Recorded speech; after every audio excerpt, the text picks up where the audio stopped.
So you might know that I want to start refurbishing clubs, starting with this Scotty Cameron. But the difference is I want to know, can you do it on the cheap, i.e. no workshop, no tools. So we're purely going to try and get this back to new by hand with sandpaper.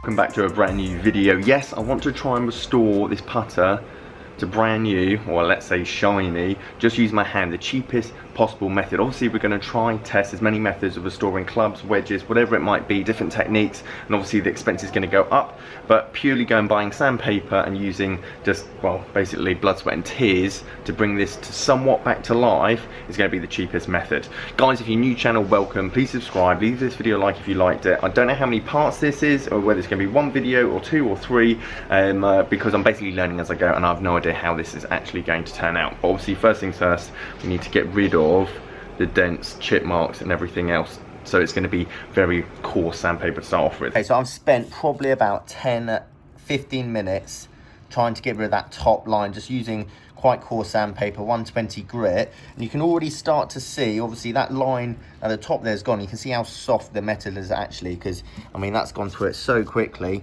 This bit down here I haven't done as much, so you can see a bit more of the ridge, but in terms of the putter face, that's actually cleaned up quite quickly, and those little dents and nicks and everything else are actually starting to go. So obviously a lot more work needs to be done, but it's promising.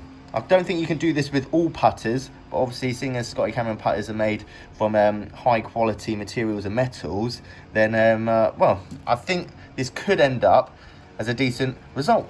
Okay, another 20 odd minutes on the face. The face is going to be quite difficult because it's all these like small bits that are really obviously dented in. You can see the top there, the bits that like hang out, like the edge, they're the bits that are easy because obviously you can basically focus most of your energy on those. But it's these bits here you can see where they're just like dented in, and then trying to get these out is going to be a lot more challenging. But you can see a bit more of a shine to it. I have no idea what kind of damage I'm doing to this putter. As I say, don't take my advice. This is a pure experiment and I'm definitely a novice when it comes to this stuff, but hopefully I will learn as I go on. But we're about 30 minutes in now. Hopefully you're starting to see, well, a bit of progress, hopefully. Okay, another hour in. This is where we're at. I'm trying to get these tiny little dents out, which take ages because obviously they're quite deep. But that left-hand side, or I should say right-hand side, the toe end of the putter is pretty much done. I need coarser paper. I've got like that all-purpose paper, not doing anything. I realistically also need a sand block as well, otherwise my fingers are going to be dead. But that's where we're at. Now you can kind of see this finish.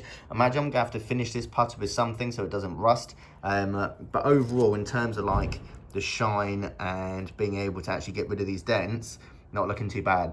I'm also conscious of keeping the putter face flat as well. But if I need the dents out, then I kind of need to get rid of it anyway. But this is obviously the bad side, the side that we haven't done. This is the side of where we're at the moment. And then I'll have to strip all the paint out of this, and then obviously do the back as well. These bits on the back here are going to take ages.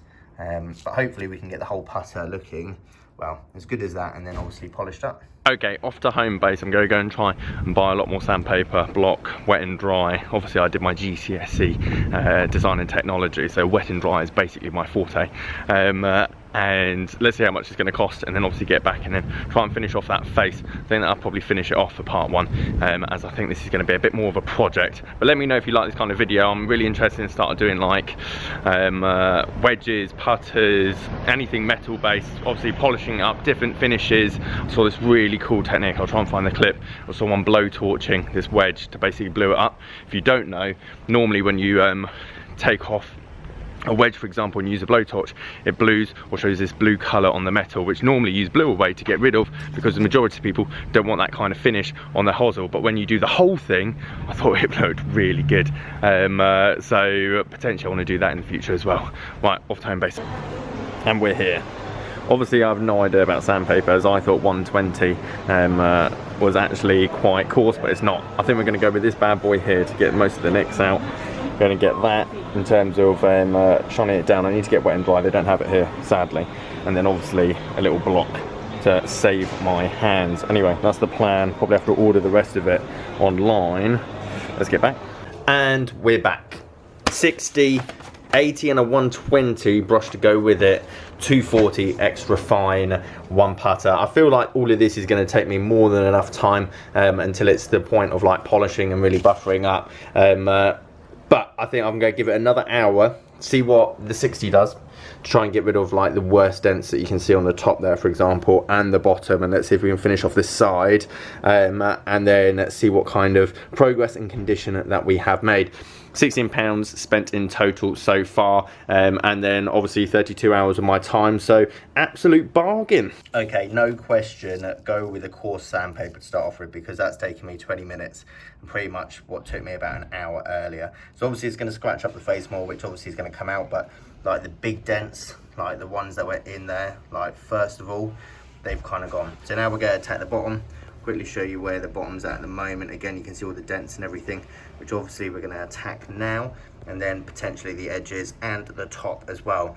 The back I might leave for today. I'll probably pick up another day when my forearm stops burning. Backside is to be done. That is for the next video. I've got loads of videos to go make for the rest of today.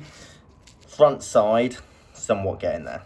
So we've done the top line at the top there. The face is pretty, I'd say 80% done. Bottom side I've just started, so you can see where we've taken off like the edges. There's some real big nicks at the back here as well, if you can see those. So I mean, unfortunately we're going to lose some back of the putter just to get those out, but I can't see any way around that. And I guess that's the only downside of like obviously restoring a putter such as this. You are going to lose some of the putter, which might affect its performance. I can't imagine it making much of a difference, to be perfectly honest. Obviously the backside hasn't been done.